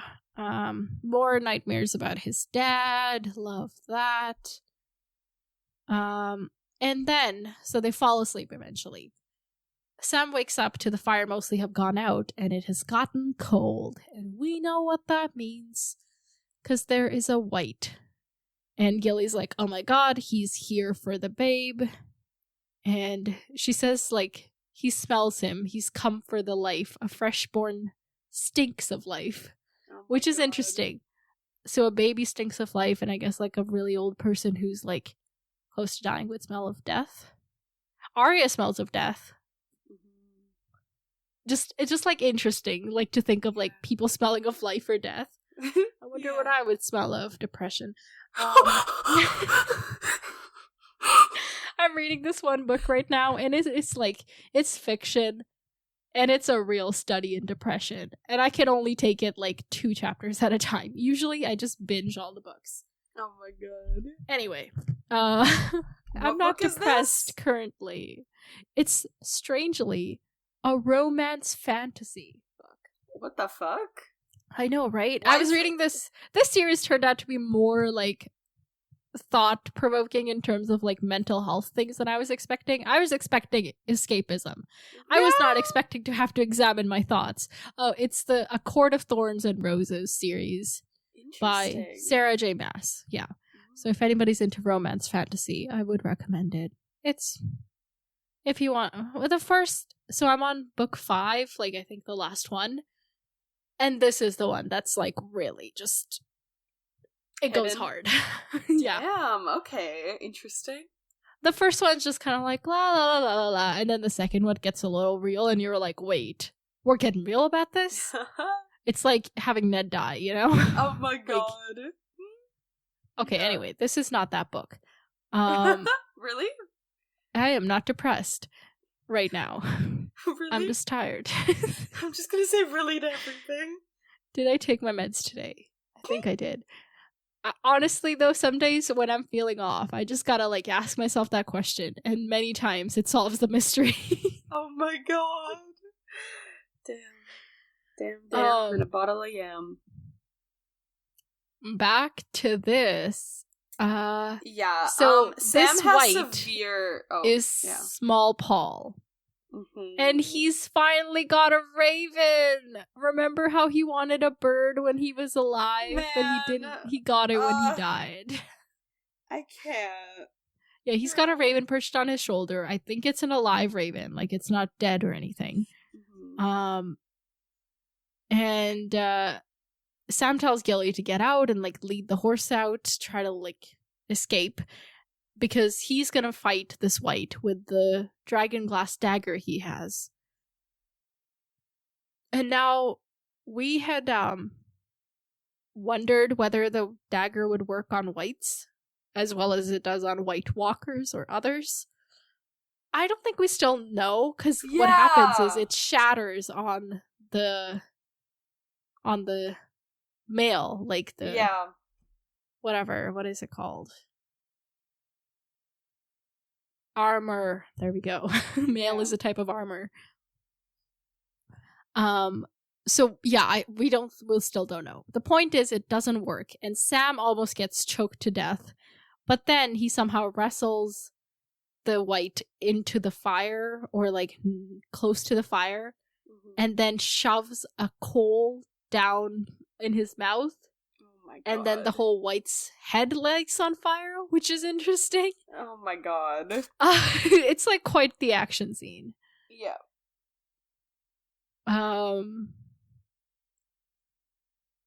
Yeah, so he gets out of there because he's fine. Like, Sam, you're doing a lot for somebody who doesn't believe in himself. Like, yeah. Honestly. He's like, oh, I never do anything right.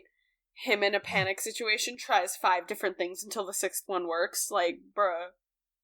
Yeah. You're doing great. Like, just, you're good. Like, chill, bro. So he leaves the long hall where he's just killed Small Paul. Oh, look at that. That kind of rhymes. Is this Mormont's Raven? I don't know. Because didn't he specifically want Mormont's Raven? He did, but that was... well, yeah, you're right. He did. But I don't know for a fact if this is Mormont's Raven. I cannot tell you. Like, I honestly can't... I don't know. It doesn't... like, there's no indication to say yes or no. You know? I'd like to think it is, because then we can have, like, a piece of Mormont with us. Yeah, well, there's a lot of ravens around. So he goes outside to find Gilly with her back against the weirwoods, surrounded by a dozen whites. And they're mostly, Night's Watchmen. Yeah, that's literally... it just sounded wrong. Black brothers who died. Very and one of them is been Chet, the guy that tried to kill Sam. Bruh. Whose POV we were in. Oh my. Gross. And Sam's just like, oh my god, I can't seem to get away, it's not fair. And then the raven lands on his shoulder and is like, fair, far, fear. What? Hashtag wizardry? Like, what? And then the weirwood, like, rustles, and, like, hundreds of ravens emerge from it. They were not there before, were they? How can it hide hundreds of ravens? That doesn't seem possible. I don't fucking know, bro. I think they just... somehow they're there, and they, like, start attacking the whites and just kind of picking at them. Yeah. And, there's so many ravens that Sam looks up and he can't even see the moon. That's crazy. And then the bird on his shoulder says, go, go, go. Wow. And he, like, runs to Gilly and is like, we gotta go. And she's like, where are we gonna go? When he hears somebody shout, brother.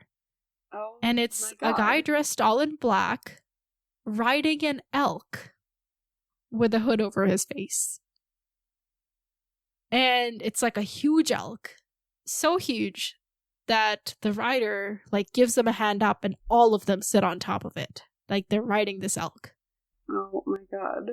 And when he, like, pulls up Gilly, Sam's like, oh, the guy's got black gloves.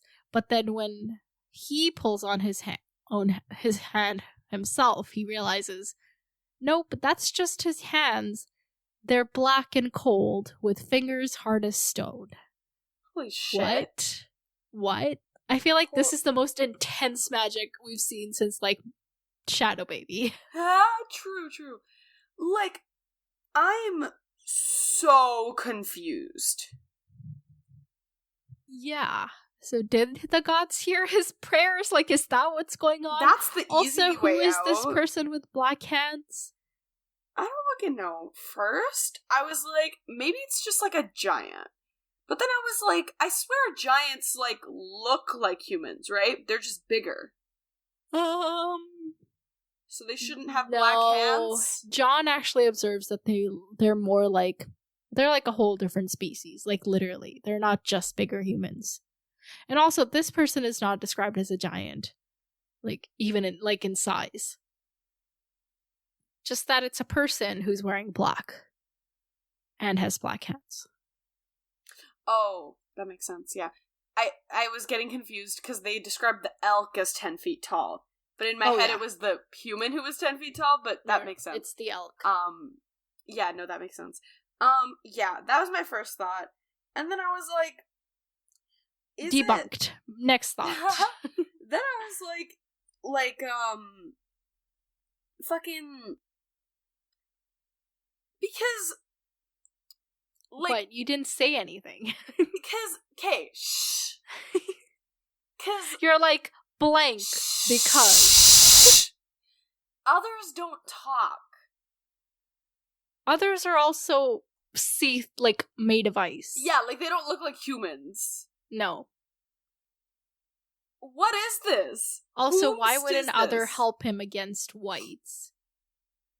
To trap and call him. him brother and be wearing black. To trap him. I don't know. Everybody, it's all a trap. Everything all the time is a trap. I, like, don't understand, because, like, I was like, okay, maybe this is, like, Benjen, or, like, Jon somehow magically, you know? But then Okay. it's like the fucking but then like the logic just doesn't logic, you know? Like But I don't understand. the logic of like it's a Black brother logics though, like yes, it does, but then why do they have a black hand? And if they have a rotten hand, then why are they not dead? Like that doesn't make sense. I feel like this is an entirely like new creature / species. Okay. Okay, interesting. It's like its own thing. It's like a reverse vampire because vampires are so pale. Right. Or maybe it's like, I don't know. Because all we know of are like others, giants, children of the forest. Maybe it's a children of the forest. We don't know what they look like, right? Not necessarily, no, but they're supposed to resemble children because that's why they they started calling them children of the forest. Right, because I was just thinking, because there's that connection between the weirwood and the ravens. Yeah, what's going on with them ravens? Is it like a reverse warg? Where like the raven is like the like sentient one with going into a human, but then why would the humans? But then why would the humans' figure change and the color and everything? Because like who's the human that they're going into?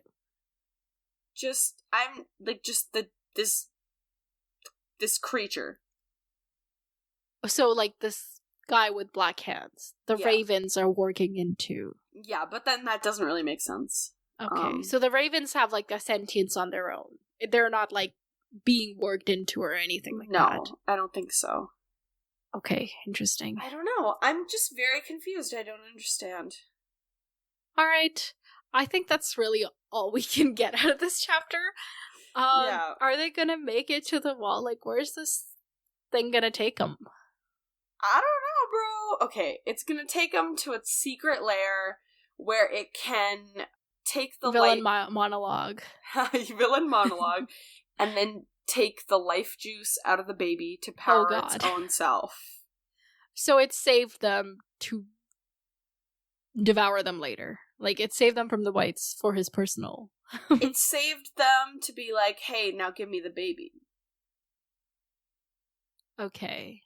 He needs the baby specifically. The baby's got the stinky life juice. But why didn't he just take the baby while they were being attacked by everything? Because... Why call him brother? I don't know. Maybe it's like an ex-Night's Watch creature. Like, maybe the Night's Watch used to use zombies. You know, I don't know. I also had one really disturbing thought. Okay. That was, I don't know why this came into my mind, but I was like, okay, because I had the same thought where I was like, okay, if he wants the baby, like, why is he keeping them alive? Maybe he's gonna use them to, like, reproduce more babies so he can keep getting life juice. I told you it was a gruesome thought, okay? Okay, moving on. So they're gonna end up in his secret evil lair. Got it. Yeah. The ravens will not come to rescue again. Are the ravens working with this guy, or is this guy separate from the ravens? This guy is separate from the ravens. So will the ravens help them get away from this guy? No, the raven's part of the dude, kind of. Okay, so they're a team.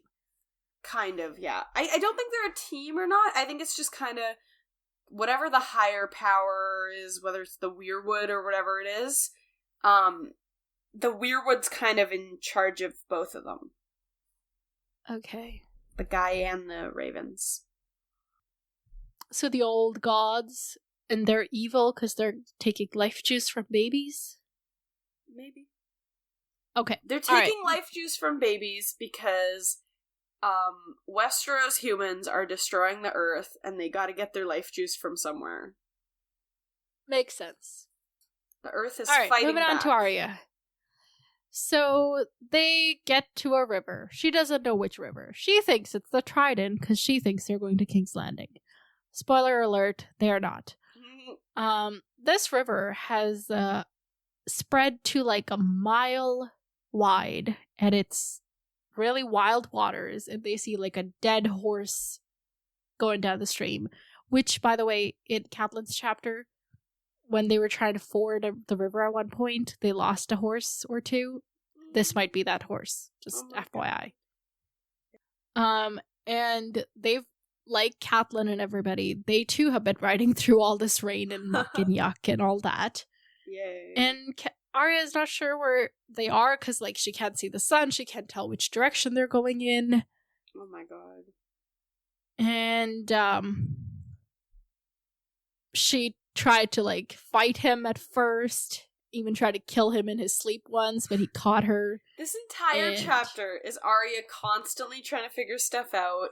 Him reading her mind and being like, you better not think about that, or else I'll punish you. You better not do that, or else I'll do that. And then sometimes Arya doesn't think it's the trident. She thinks it's the Blackwater.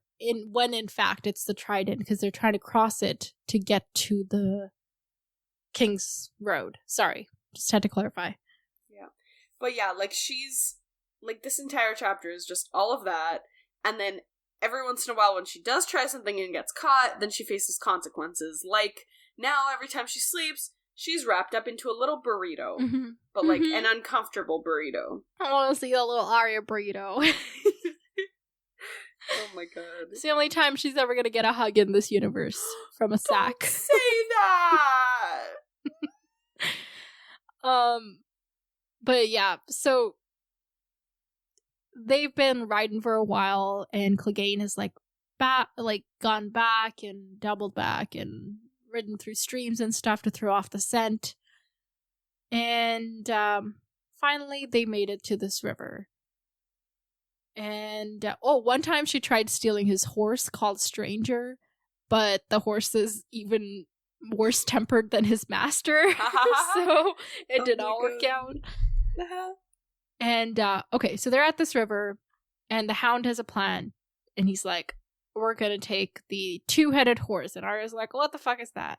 And they get to this little village, which is mostly entirely submerged underwater, but there's like a little tower, and next to it is parked a ferry that has like horses on either end, or like horse heads, like fake horse heads, not real horses. I don't know why I needed to specify that. Doesn't matter.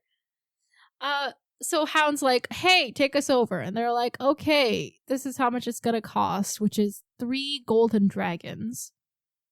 Which, I don't know if, I feel like at the beginning of the book series, that was like a fortune for like a regular person for a year. And now that's just how much it costs to take a ferry across a river. That's terrifying. Yeah. And the Hound agrees and is like, okay, I'll give it to you on the other bank. Mm-hmm. And they get on it. Arya has to like what happens? Something happens. Oh yeah, sorry. The Hound promises on Knight's honor that he's gonna pay on the other side. By the way. Yeah. That's so funny.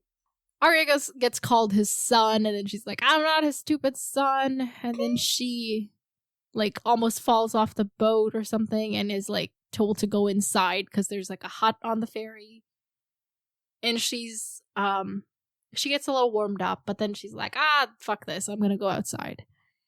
And so they're going across the river, and it's a real bumpy ride, and they're like narrowly avoiding a lot of things, and they've got these poles that they're pushing things off with until and Arya's like, oh, this river is fast. If I jumped, the Hound wouldn't be able to catch me. She's like really planning this when this huge tree trunk comes barreling their way, and they can barely get it out of the ferry's way, but one guy gets pulled along down with it. Oh my god. And that very second, he's vanished. What the fuck? Yeah. Somebody goes to, like, grab a coil of rope to, like, throw to him, but, like, by the time they turn around, there's no one to throw it to. And then Arya's like, you know what? Maybe I will stay here. It's not so bad on this ferry. It's fine. Oh my god. So they finally make it across, like 2 miles down from where they were supposed to land. What the heck? And the ferry person is like, okay, now you owe me 6 dragons because 3 for the passage and 3 for the guy I lost. And the hound takes out this piece of paper and gives it to him and is like, here, take 10, you know? Oh my god. And the guy's like, writing? What the fuck am I supposed to do with writing? And you said God. Knight's Honor. And obviously the hound has to be like, Knights have no bloody honor. Time you learned that. And then he just like, and he tells him that paper is worth 10,000 gold dragons or something like that. Yeah, I'll come get the rest. Yeah, sure you hang on to the rest for me. Don't you go spending it. You can have 10 of it, but that's it. And then he like says Knights have no bloody honor and then rides off the ferry. I hate the hound, but he's got guts, and I can respect that. I feel bad for these guys. Like, they literally, like, lost a guy. Yeah. And that's, like, one less person that they're gonna have navigate their way back. Like, who knows how many of them will even make it back the other way. Oh my god. Like, not...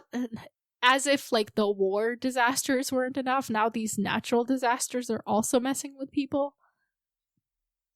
That's just how it be. Sounds like catastrophe. Sounds like our life. No, sounds like our on reality. This planet. Okay. Yeah, so as they're riding away, the hound's like, well, the ferry won't cross back until the morning. And once they do, they won't be taking any more paper promises, so there's no way that Beric Dondarrion and his people are going to catch up to us. This bitch. Also, like, I wonder what, like, so they think that Arya really just got away. We don't know. Because it's not like they, like, saw the hound, you know what I mean? Like, maybe they did. We literally don't know unless we see them or somebody with them, we wouldn't know what they know. I don't think so. I think they're like, wow, can't believe that happened. Can't believe we just lost, like, hundreds of golden dragons of ransom. Or thousands. Yeah. I don't really know how money works. Yeah. And they were more concerned for Arya's well-being than most people that she's come across, so they might also just be like, that hound's not a nice person. We're worried about her. Yeah, but they don't know about the hound. Oh, I forgot about that. I'm sorry. Yeah, so they ride off and then they finally make camp and they're lighting a fire and it's not working because it's wet and the hound hates fire. We all know this. Okay. And then there's an... Oh, go ahead. It's okay. No, you tell me. Okay.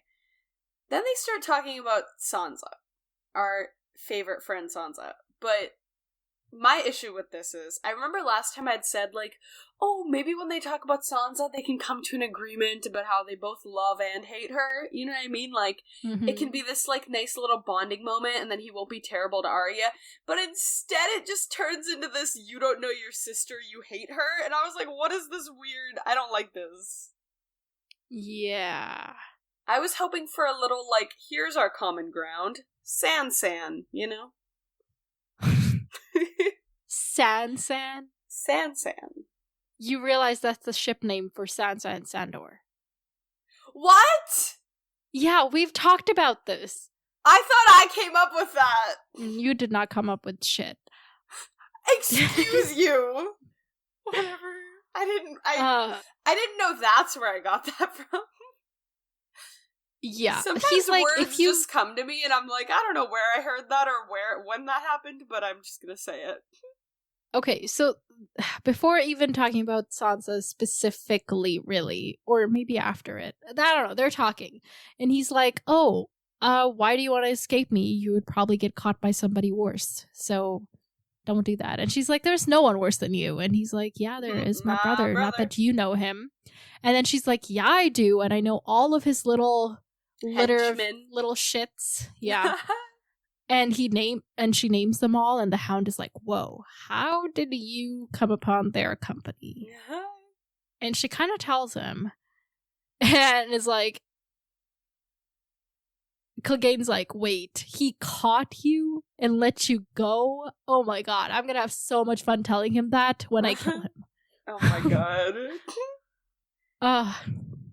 He's getting more and more obsessed with killing his brother with every passing day. Yeah. Well, he almost died because of his brother's deeds recently, so. Yeah. Yeah, they're just talking about, okay, Arya's like, but he's your brother, how could you want to kill him? And Arya's like, well, no. The Hound's like, well, you wanted to kill your sister, and then they talk about that, and he's like, I saved your sister's life, and then she sang me a song. Oh my God. And she's like, you're lying. And he's like, well, you don't know as much as you think, you know.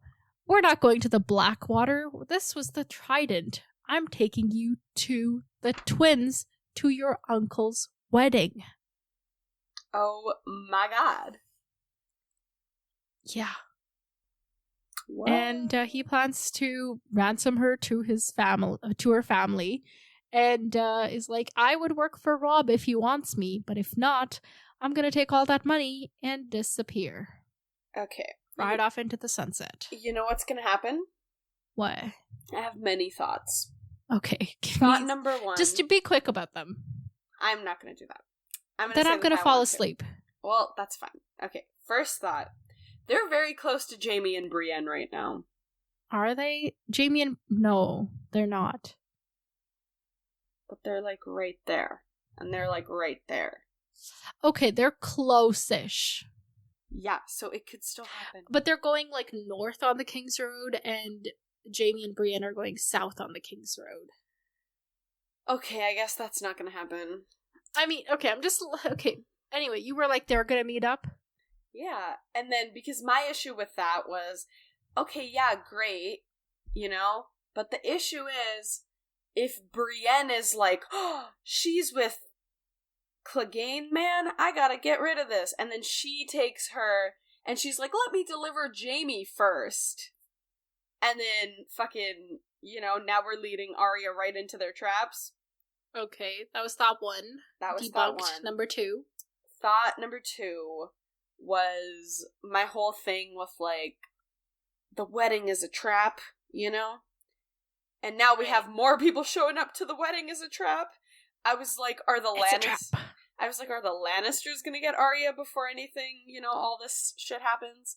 But then third thought So they're like run into the Lannister army that's about to attack Robb's army? Yeah. And then third thought was all's well that ends well. Slay. She gets back, hugs her mom. Robb wants her, obviously. Yeah. Yeah, of course he would. I know, but I'm just debunking Arya. Yeah. So which one is your, like, most likely? Probably the Land Clan army. Okay. But that could happen, and they could still somehow meet with Catelyn and Robb. Yeah, I guess. I don't know. So you don't think that's actually going to happen? I don't. That would be too good for this world. Well, they are heading to the same place. So we'll see. I think that's, like, literally the only thing we can... Oh, will Robb take the Hound? Let's say they make it as planned. Mm-hmm. Will Robb take the Hound as his, like, into his service? I don't think so, because I think he'll, like, give the Hound, like, money or some shit for, like, what he did, and be like, thanks for giving her to me. But I think, like, the Hound's done some nasty stuff, right? Like, he's gotta punish him. He can't be a Stark and be like, I guess he could, like, punish him and then be like, now you can work for me. Like a Stannis. Yeah, but not, like, I'm gonna take your fingers, but you're also my knight now. Yeah, not like that intense, but kind of like... Same vibe. Yeah. Alright. that's everything then, right? Do you have any other thoughts before we wrap up? Let me see. Okay, I had a thought about the whole Jon becoming the heir thing. Mm-hmm. So about that, is Jon gonna find out about that? I don't know, because according to my theory, Jon's gonna make it back to the wall in a bit, you know? Mm-hmm. So if he's at the wall when that message gets delivered, he will find out about it, I think. Will he agree to it? Ooh, that's tough. Because on one hand, he's like, Winterfell is my home, but it was never my home, you know? So it's like this weird identity crisis. I think eventually he'll agree to it, but initially he'll probably just be like, struck. Just like, okay. What the fuck? All right, before I ask all those questions, what was your thought? Okay, so that, and then I was just thinking, like, obviously the stuff about, sending 100 men in his place and then going to get Jon, like, that's only a thing if something happens, right? Like, that would then come into play. Yeah. Like, we're not gonna go get Jon in advance to train him. I don't think so. Exactly. So, I feel like that's just not a worry for right now, but let's say let's say Robb dies by the end of the book. Okay. And by then, let's say, assuming Janos Slynt is now in charge, Slynt is not gonna want to help give the Starks an heir, like, you know. You're really adamant that Janos Slynt is somehow in charge. I just Tywin was planning it, but they also talked about how the Night's Watch chooses its own leader, so like he can have influence, but he doesn't have like the last word on it. See, I just think that with how many casualties we've had, and with Commander Mormont dying, like, there's just a lot of... I just think that the Night's Watch is gonna fall apart a bit. Okay. And that's why it leaves that room open for Janos to come in there and be the slimy fucker bastard that he is. Yeah. Alright. Sounds good. Sounds fun. Yeah. So Robb, even though he thinks he has an heir, does not. Nah, bro. He ain't got nobody. Because then Janos might stop it, but then they might have to, like, sneak Jon away. Like, remember when he used to try and escape, like, every day? It'll be like that again. Did he try to escape every day? Not every day, but those few times when he was like, I'm leaving. One time. I'm gone. I don't care. I don't care. One time. I don't care. It was when he learned that his dad was imprisoned and his brother was off to war. Oh, shit. Okay, that's kind of valid. Yeah. Remember when he used to sneak out at night? Oh my god. And then I had another thought. Oh, just to expand on, like, the Jaqen equals Euron theory. Mm-hmm. About that. Because Braavos is not a shy. Yes. About that. I don't know. Because that's interesting to me, because then if he is Jaqen, how did he learn magic? When did he learn magic in Braavos? Okay, so did he go there to learn magic? Did they have a family disagreement? Is he older? Is he younger? I'm assuming he's younger, that's why he went away instead of automatically leading. But once again, they don't choose by age, though. They just kind of take things and... Yeah, so you're just curious about him overall. Yeah. Let's discuss him at a later time. Okay. Let's now discuss next chapters. So next week we're reading 3 chapters. Give me your hopes and predictions. Arya, because every time I don't... Sansa, Dany, and... Jon. Okay, 1 out of 3. We're reading chapters 48, 49, and 50. Chapter 48 is Jon. Wow. Jon... Oh yeah, he's getting back to the wall. Okay, he just made it back. He's having a fun little reunion But then he's gonna have to be like, by the way, I was just on the free folk side for a few moments. Okay. Chapter 49 is Catelyn. Catelyn? I mean, we get to the wedding, man. Wedding bells are ringing. Okay, so wedding. That's your... Yeah. Okay. We've discussed what's going to happen at the wedding. Chapter 50 even, is Arya. Ooh, okay, interesting. Arya... Maybe Arya gets there. Or Arya gets intercepted. Or we see some Arya drama unfold, you know? I guess we'll see. Yay. Alright, can we go sleep now? Yeah. Everybody, follow us on Instagram at Pop Culture Symposium. Write us an email, popculturesymposium@gmail.com, and join the Discord. Until next time, farewell, my friends. Talk to you later.